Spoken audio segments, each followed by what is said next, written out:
मुजफ्फरनगर। अक्षय तृतीया के पावन पर्व पर आज मुजफ्फरनगर में आध्यात्मिक और सामाजिक चेतना की एक नई झलक देखने को मिली। हिंद मजदूर किसान समिति के राष्ट्रीय अध्यक्ष चंद्रमोहन महाराज मुजफ्फरनगर पहुंचे, जहां उन्होंने भगवान परशुराम की पूजा अर्चना की और समाज को एकजुट होने का बड़ा संदेश दिया। मुजफ्फरनगर पहुंचे चंद्रमोहन महाराज ने सबसे पहले भारतीय कॉलोनी स्थित श्री मनकामनेश्वर महादेव शिव मंदिर में भगवान परशुराम के चरणों में मत्था टेका। मंत्रोच्चार और विधि विधान के साथ पूजा अर्चना करते हुए महाराज ने समाज के कल्याण की कामना की। मंदिर में दर्शन के पश्चात चंद्रमोहन महाराज अपने समर्थकों के साथ सीधे उत्तर प्रदेश सरकार के राज्य मंत्री कपिल देव अग्रवाल के आवास पर पहुंचे, जहां मंत्री ने पुष्पमाला पहनाकर उनका भव्य स्वागत और अभिनंदन किया। मीडिया से बातचीत के दौरान चंद्रमोहन महाराज ने एक महत्वपूर्ण मांग उठाते हुए कहा कि सभी भगवानों और महापुरुषों के अवतरण दिवस पर सार्वजनिक अवकाश होना चाहिए और इस अवसर पर विशेष गोष्ठियों का आयोजन किया जाना चाहिए, ताकि आने वाली पीढ़ी अपने गौरवशाली इतिहास और ज्ञान से रूबरू हो सके। उन्होंने समाज को चेतावनी देते हुए कहा कि आज की युवा पीढ़ी को नशे के जहर और जाति के कहर से बचने की सख्त जरूरत है। इतना ही नहीं, महाराज ने मनुस्मृति को लेकर हो रहे विवादों पर भी प्रहार किया।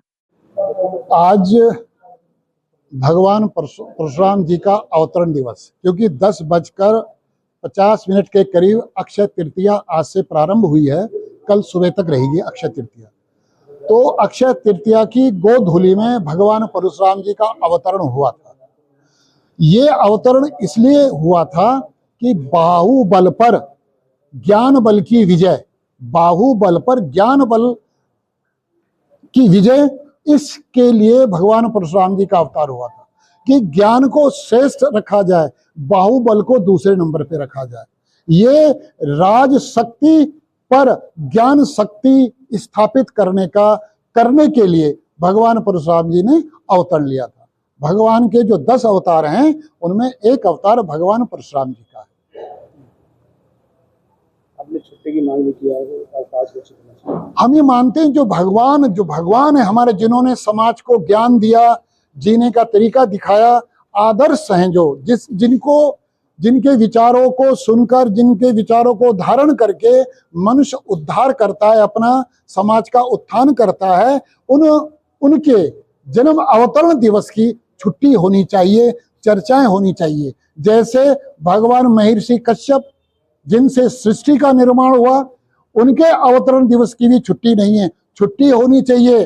गोष्ठियां होनी चाहिए जगह जगह कि भगवान महर्षि कश्यप, भगवान परशुराम, इनके विषय में गोष्ठियां होनी चाहिए। आने वाली पीढ़ी को इनका जानकारी देनी चाहिए, क्यों अवतार हुआ, किस कारण अवतार हुआ, क्या उद्देश्य था।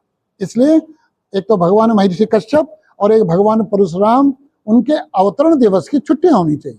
हिंदू धर्म को भूलते जा रहे हैं लोग, जातियों पर जा रहे हैं, इसको लेकर क्या करना चाहिए? ये सब जब हमारा देश आजाद हुआ तो अंग्रेजों ने इस देश को बर्बाद करने के लिए जातिवादी राजनीति का निर्माण किया, जो अभी तक चल रही है। जाति का जहर इतना फैलाया जा रहा है, जाति का जहर जब तक रहेगा हिंदू धर्म कभी मजबूत नहीं हो सकता। इसलिए हमने उद्घोष दिया है, नशे के जहर से, जाति के कहर से बचो और बचाओ, तभी तुम धर्म बचा सकते हो, देश बचा सकते हो, अपने बच्चों का भविष्य बचा सकते हो। इसलिए हमने ये उद्घोष दिया है कि नशे के जहर से, जाति के कहर से बचो और बचाओ। मनुस्मृति को गलत तरीके से प्रचारित किया जा रहा है, उसका प्रचार प्रसार लंबे समय से गलत तरीके से करा जा रहा है। लोगों को ये भी कहा जा रहा है ये मनुस्मृति वाले हैं, ये। हम हिंदू एकजुट ना हो जाएं, मनुस्मृति घर घर तक ना पहुंचे, मनुस्मृति आम लोगों की पहुंच से बाहर रहे। इसलिए मनुस्मृति के विषय में ये गलत धारणाएं फैलाने का एक षड्यंत्र चल रहा है। ये षड्यंत्र ऐसा नहीं, ये केवल छोटा षड्यंत्र है, ये विदेशी साजिश भी है। जिस दिन हिंदू मनुस्मृति को समझने लगा, उस दिन वो एकजुट हो जाएगा। हम फिर कहते हैं मनुस्मृति को पढ़ो, और पहला अध्याय ही पढ़ लो, 12 अध्याय हैं उसमें, बाकी अध्याय नहीं पढ़ सकते मत पढ़ो, पहला अध्याय पढ़ लो। अगर पहला अध्याय भी नहीं पढ़ सकते तो पहले अध्याय का 110 111वां श्लोक पढ़ लो। उसमें मनु महाराज कहते हैं जन्मना जायेत शूद्रः, एक बार नहीं कहा, 2 बार कहा कि जन्म से हम सब शूद्र हैं, योग्यता से वैश्य बनते हैं, क्षत्रिय बनते हैं, ब्राह्मण बनते हैं। तो इससे क्या होगा, जब आम हिंदू तक ये बात पहुंचेगी, हिंदू के